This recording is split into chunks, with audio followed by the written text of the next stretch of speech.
لِتُؤْمِنُوا بِاللَّهِ وَرَسُولِهِ، تاکہ تم کو اللہ پر ایمان آئے، تم کو رسول اللہ پر ایمان آئے۔ تو اب ایمان آ گیا، یہ سمجھ میں آ گیا۔ اب اللہ فرماتا ہے کہ اس کے بعد اب تم نے کرنا کیا ہے، یعنی پہلے آپ کا مقام بیان کیے اس آیت میں کہ ہم نے آپ کو رسول بنا کر بھیجا، مبشر شاہد نذیر بنا کر بھیجا۔ کیوں بنا کر بھیجا؟ تاکہ تم کو اللہ سمجھ میں آ جائے، تم کو رسول اللہ سمجھ میں آ جائے۔ اب اللہ فرماتا ہے کہ جب تمہیں یہ باتیں سمجھ میں آ گئیں تو اب تمہارا کام کیا ہے؟ یاد ہے آیت وَتُعَزِّرُوهُ، تو اب تم کیا کرو؟ اس کی عزت کرو۔ کس کی عزت کرو؟ ہو کی جو ضمیر ہے کس پر ہے؟ رسول کریم صلی اللہ علیہ وسلم کی طرف، یہاں پر مخاطب رسول کریم صلی اللہ علیہ وسلم ہے نا۔ تو اللہ فرماتا ہے اب جب تمہیں یہ سمجھ میں آتا ہے تو پھر کیا کرنا ہے؟ وَتُعَزِّرُوهُ، تو تمہیں کیا چاہیے کہ اس کی عزت قائم کرو۔ عزت کرنے سے کیا مطلب ہے؟ مطلب صرف یہ نہیں کہ رسول اللہ صلی اللہ علیہ وسلم بول کے صرف چوم لیا تو یہیں پہ عزت نہیں، عزت کو قائم کرنا ہے آپ کو، یعنی کہ اس دنیا کے اندر رسول کریم صلی اللہ علیہ وسلم کی عزت کو قائم کرو۔ وَتُوَقِّرُهُ،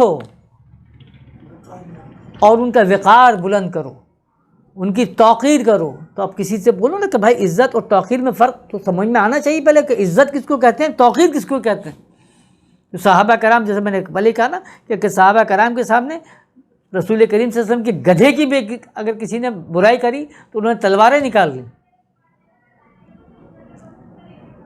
تو وہ یہودی تاجر جو عطر بیچتا ہے وہ بولتا ہے کہ بھائی وہ تو گدھے کی بات کرو، کہنے کہ تو نے گدھے کی بات کی جس پہ سرکار ہمارے بیٹھ گئے نا، تو اس کا جو پیشاب ہے وہ تیرے عطر سے بھی زیادہ معطر ہے ہمارے لیے، کیونکہ اس کی نسبت لگ گئی ہے۔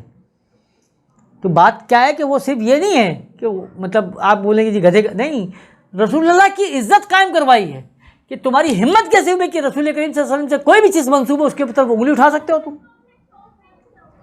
آج تو ہم خود جو ہے رسول کریم صلی اللہ علیہ وسلم کی ذات کے اوپر جو ہے معاذ اللہ انگلیاں اٹھاتے ہیں، بحث کرتے ہیں نا کہ جسمانی ہیں کہ روحانی ہیں، ان کو غیب کا انتظار، تمہاری اوقات ہے۔ اللہ فرماتے کہ وَتُعَزِّرُوهُ، تم ان کی عزت کو قائم کرو، وَتُوَقِّرُوهُ، اور ان کا وقار جو ہے وہ بلند کرو، کم نہیں کرو، وقار بلند کرو۔ وَتُسَبِّحُوهُ، اور ان کی تسبیح کرو، یعنی ان کے نام کی مالا جپنے سے نہیں ہوگا، سبحہ کہتے ہیں تیرنے کو، تسبیح کرنے کا مطلب آپ ان کو ہر جگہ پر پھیلا دو، ان کے کام کو، ان کے نام کو پھیلا دو ہر جگہ پر۔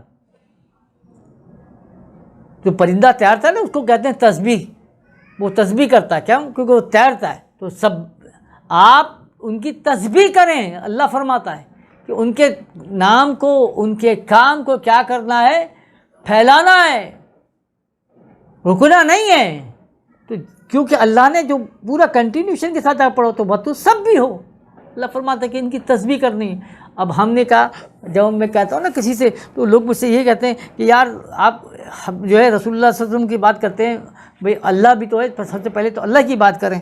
تو میں نے کہا یقیناً اللہ ہی سے رسول اللہ ہے نا، لیکن کمال یہ ہے کہ میں اگر سارا دن یا اللہ بولتا ہوں تو مجھے ثواب نہیں ملے گا، وہ میرے روح کے اندر برکتیں ہو جائیں گی، وہ میرا معاملات ہیں وہ اپنی جگہ ہے، لیکن اللہ نے بولا کہ جب صلی اللہ علیہ وسلم بولو گے تو 10 نیکیاں ملیں گی، 10 گنا کم ہو جاتے ہیں۔ تو اللہ نے خود بولا کہ ان کے نام کی مالا جپتے رہو بھائی، بیٹھے بیٹھے صلی اللہ علیہ وسلم۔ کوئی بھی مولوی کسی بھی مکتب کا ہوتا تو وہ بولو بھائی آپ خالی بیٹھو، بولے یار خالی بیٹھے سے بہتر ہے کہ درود شریف پڑھ لیا کرو۔ تو کائے کو پڑھ لو؟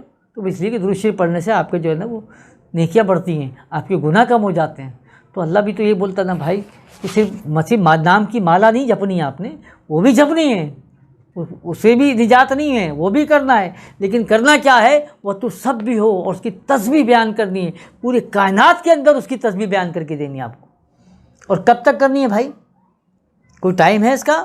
نہیں۔ اللہ فرماتا ہے بکرۃ و اصیلا، صبح سے لے کر شام تک۔ یعنی اب آپ کو یہ معلوم چلنا چاہیے کہ آپ کا دراصل کام کیا ہے۔ اللہ فرماتا ہے کہ آپ کا کام یہ ہے کہ صبح سے لے کے شام تک آپ کو اگر فکر ہے، آپ کو اگر کوئی سوچ ہونی چاہیے تو وہ کیا ہے کہ اس اللہ کے رسول کی عزت کو بلند کرنا، اس اللہ کے رسول کے وقار کو بلند کرنا، اس اللہ کے رسول کے نام کو کونے کونے تک پھیلانا ہے، صبح اور شام۔ مجھے غرض کسی سے نہ واسطہ، مجھے کام تیرے ہی کام سے۔ تو مجھے کوئی غرض نہیں ہوگا، مجھے کوئی، صرف کیا ہے تیری کام سے مجھے واسطہ ہے، تیری فکر سے، تیری صبح سے، تیری شام سے، ہر یعنی جو چیز ہو میرے اندر، میرے دماغ میں وہ صرف کیا رہے، وہ یہ رہے۔